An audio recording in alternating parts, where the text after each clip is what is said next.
Би өнөөдөр одоо цахим мөнгө буюу криптокаренси сэдвээр товчхон одоо маш энгийнээр тайлбарлахыг оролдъё, танилцуулъя.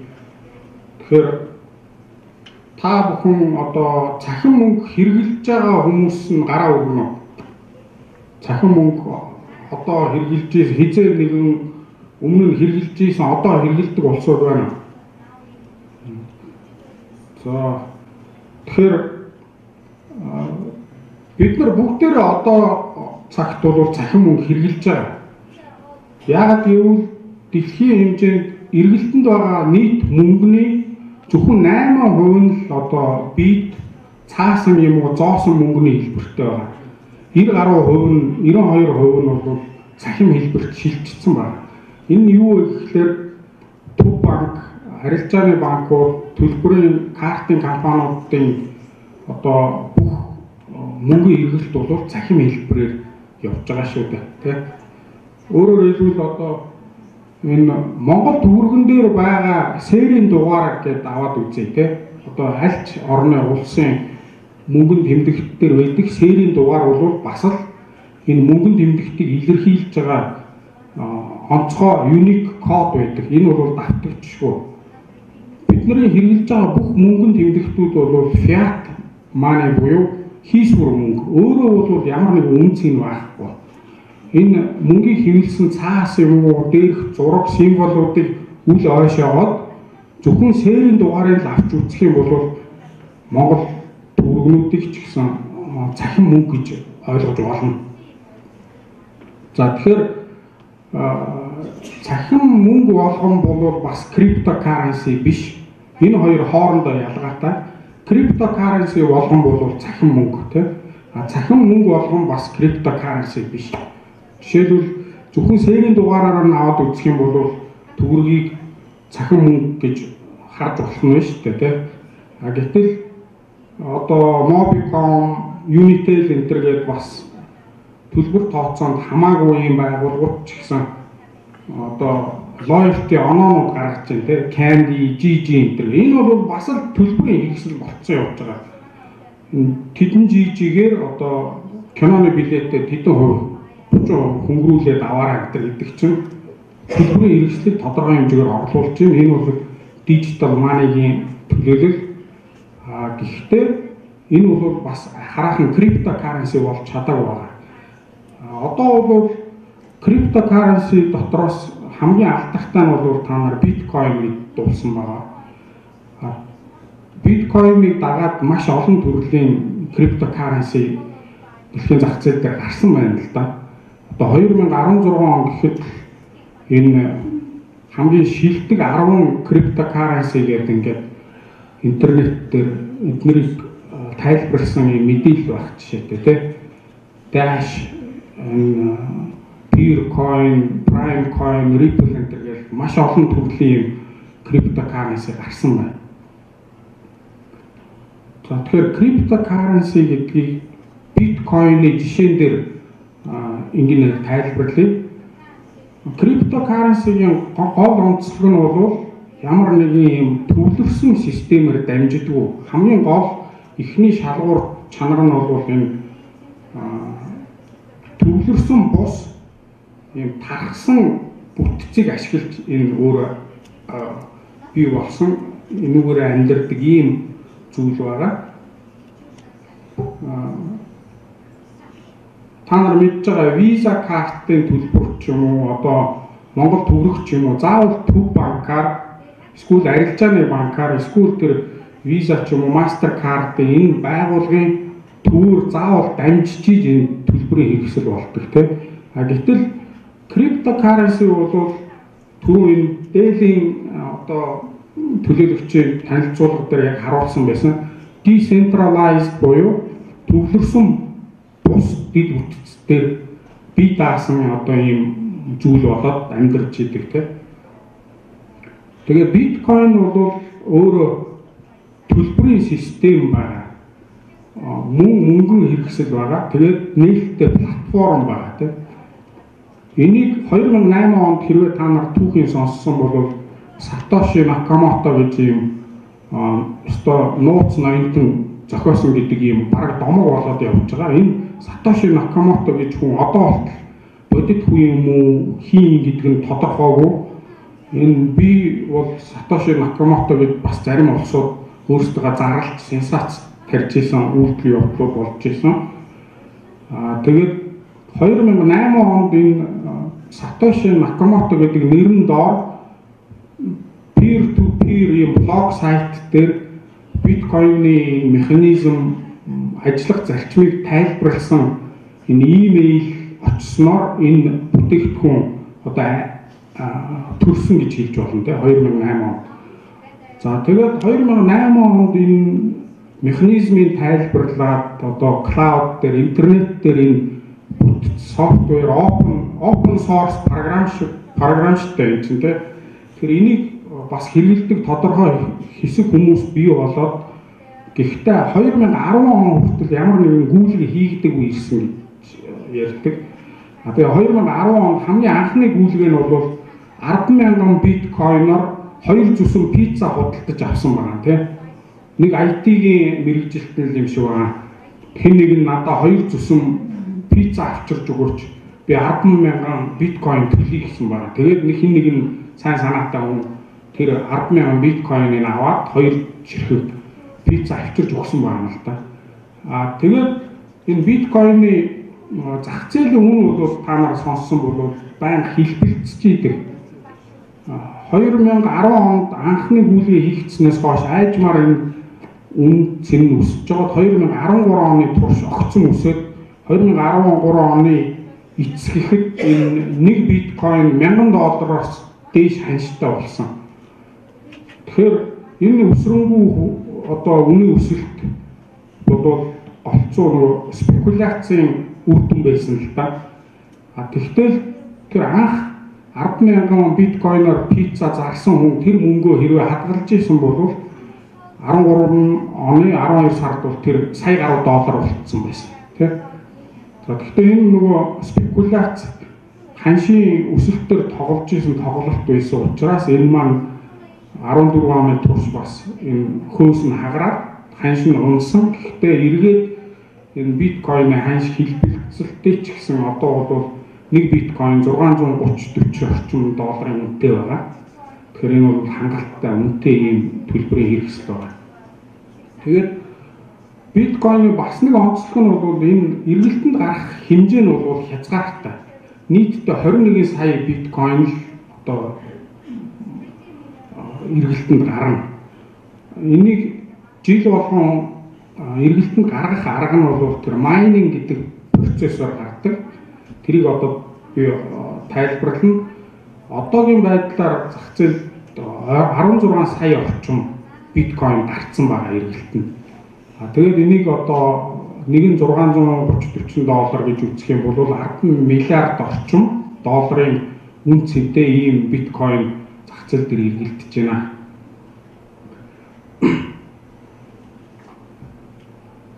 За тэгээд энэ криптокаренси биткойны одоо яг технологийн талаас нь би компьютер програмын мэрэгжилтэн биш ч гэсэн одоо маш энгийнээр тайлбарлахыг оролдъё. Тэгэхээр биткойныг бол түрүү хэлсэн нээлттэй платформ гэж байгаа тийм. Тэгэхээр энэ бол ерөөсөө нээлттэй бүртгэлийн систем юм. Өөрөөр хэлбэл биткойныг хэрэглэж байгаа хүн болгон энэ интернетээр хэн хичнээн биткойн хаана байгааг харж болдог. Тэгвэл одоо яг хинд гэдэг нь кодлогдсон байгаа л да. Одоо жишээ нь одоо Эрдэнэ санаад тэдэн шиг биткойн байна гэдэг нь Эрдэнэ санаа гэдэг нэрээр байхгүй. Гэхдээ тодорхой нэг кодтой байж байгаа тийм. Тэгэхээр энэ бүртгэл бол нэг төвлөрсөн газар ерөөсөө хадгалагддаг. Одоо жишээ нь нэг арилжааны банкны төв дээр байгаа гэсэн зүйл бол байхгүй тийм. Ер нь биткойн чинь угаасаа ийм нээлттэй зүйл учраас ерөөсөө компанич биш, байгуулагч биш шүү дээ.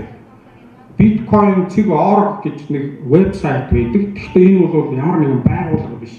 Энэ бол нэг гол одоо програм хангамжийн боловсруулалт засвар үйлчлэгийг хийж идэг нэг 5-6 хан программистуудын нэгдэл байгаа. Тэр bitcoin.org гэдгийн цаана бол Тэгээ бусад оролцогч нь бол дандаа интернетээр тарцсан юм чөлөөт ямар нэгэн байгууллага өдр гэж холбох аргагүй юм бүтэж байгаа тийм.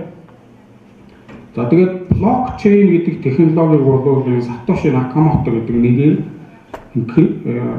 биткойн зориулж анх гаргасан. Энэ нь энгийнээр тайлбарлах юм бол одоо энэ биткойноор хийгдсэн гүйлгээнүүдийг баримтжуулж ингэж одоо банкны хэллэгээр бол баримтын дэвтэр болгож үдсэн ийм зүйл байна.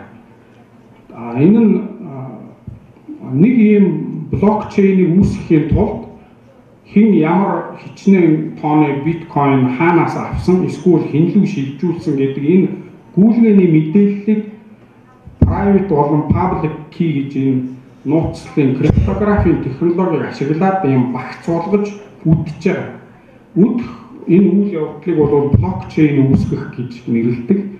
Энэний онцлог нь бол нэг ингээд үдцсэн блокчейнийг буцаагаад засвар хийх аргагүй даа тийм. Тэр засвар хийх боломжгүй болгодог технологийн юугаар хийдэг вэ гэхээр хайш гэж зүйлээр хийж байгаа. Хайш нь ямар үүрэг гүйцэтгэж байгаа гэхээр юу юм бэ гэхээр ямар ч мэдээллийг те одоо цахим мэдээллийг тодорхой тэмдэгтээр ингэж илэрхийлэх юм криптографийн технологи байгаа. Өөрөөр хэлбэл одоо нэгийн тоог одоо юм 32 оронтой хайшаар илэрхийлж болно. Эсвэл одоо Монголын нууц товчоо бүхэлд нь 32 тэмдэгттэй хайш болгож бас ингэж илэрхийлж болно. Тэгэхээр анх орж байгаа мэдээлэл нь өөрчлөгдөхгүй бол хайш болгоход дандаа яг нэг тодорхой 32 тэмдэгтэл гарч ирнэ. Тэгэхдээ нэг онцлог нь тэр үр дүнд нь гарч ирсэн 32 тэмдэгттэй хайшийг буцаагаад задлаад анхны мэдээлэл нь болгож эргүүлэх боломжгүй. Тэгэхээр нэг тал руу одоо үйлчлдэг ийм криптографийн технологи байгаа тийм учраас энэ блокчейнийг эцэст нь хайш болгож зангидаад өөрчлөх аргагүй болгоод ингээд тэр нээлттэй бүртгэлийн системдээ байрлуулчихдаг тийм. Тэгэхээр дараагийн гүйлгээ хийгдэхэд өмнөх блокчейн мэдээлэлтэй өмнөх блокчейний хайштай нийлээд дараагийн гүйлгээний хайш нийлээд дахиад эцсийн дүндээ нэг хайш үүсгдэг тийм. За тэгээд энэ хоёр хайш нийлээд дараагийн хайш үүсгэж байгаа энэ процессыг бас Merkle tree буюу Merkle-ийн мод, Merkle-ийн үндэс гэж нэрлэдэг. Энэ бол одоо маш тийм техникийн нэг томьёонууд хэллэгүүд юм л да. Гэхдээ тогтцсон хэллэгүүд энийг одоо учрыг ойлгосон хүмүүс блокчейнийг ойлгож байна гэж хэлж болно. За тэгээд энэ гүйлгийг одоо яг бүртгэж энэ үнэн гүйлгээ юм аа, худлаа гүйлгээ юм аа гэж шалгаж тэгээд ийм нийтийн нөгөө бүртгэлийн сандаа оруулдаг энэ процессыг бол майнинг гэж нэрлэж байгаа тийм. Энэ майнинг гэдэг нь бас яг уулын их оновчтой нэр биш юм шиг байгаа. Гэхдээ яг майнинг гэж нэрлсэн гэхээр энэ ажлыг үйл ажиллагааг хийж байгаа хүмүүсийг урамшуулж тэр одоо биткойн майн ажиллуулж байгаа хүмүүст шагналт нь урамшуул болгож шинэ биткойныг өгдөг. Тэгэхээр өөрөөр хэлбэл тэр олон нийтийн бүртгэлийг хөтлөж байгаа процессыг урамшуулснаар шинэ эмис хийгдэж байгаа. Тэгэхдээ түрүү хэлсэн энэ нөгөө 21 сая биткойн нийтдээ зах зээл дээр гарах учраас энэ жил болгон майнинг үйл ажиллагаанд шагнал болгож өгдөг энэ биткойны тоо хэмжээ жил болгон багасч идэг. Яг гэвэл жил болгон гарсан биткойноос дараагийн жил нь 50%-аар багаар эмис гарч идэг. Тийм учраас явандаа одоо 2040 он орчим гэхэд шинээр зах зээл биткойн гарахаа болно. Тэрнээс хойш майнинг үйл ажиллагаа явуулж байгаа улсууд нь одоо тэр үйл ажиллагаагаа юугаар санхүүжүүлэх вэ гэхээр тэр хийгдэж байгаа гүйлгээ шилжүүлгээс бага хэмжээний шимтгэл авч өөрийнхөө үйл ажиллагааг санхүүжүүлнэ гэсэн. Тэгэхээр энэ үйл ажиллагаанаас нэг юм бас ойлгож болох юм, бид нар энэ эмиссийн процесс нь ер нь хязгаартай учраас ердөө зах зээл дээр 21 сая биткойн гарах учраас биткойн бусад мөнгнөөс ялгаатай нэг чанар нь бол энэ deflationary currency гэж байгаа. Тэгээ инфляцид өртдөггүй. Бусад бүх мөнгөнд тэмдэгт жил болгон төв банкнаас нь ингээд шинээр мөнгөнд тэмдэгт гаргаж идэг учраас автоматар инфляцид өртөж нэг мөнгөнд тэмдэгтэд ногдох одоо баялагын хэмжээ өсөж идэг те. Гэтэл өөр мөнгөнийх нь өөрийнх нь ханшин унж өөрөөр хэлбэл инфляцид орж идэг. Биткойн бол цаашдаа хязгаартай учраас инфляцид өртөхгүй гэсэн үг те. Энэ онцлогийг ойлгох хэрэгтэй.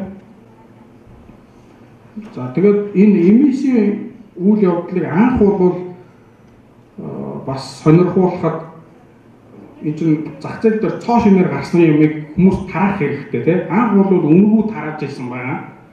Жишээлбэл одоо тэр Сатоши Накамотогийн албан ёсны залгамжлагч гэж нэг программист залуу байгаа. Тэр Бостон ойролцоо хотод амьдардаг.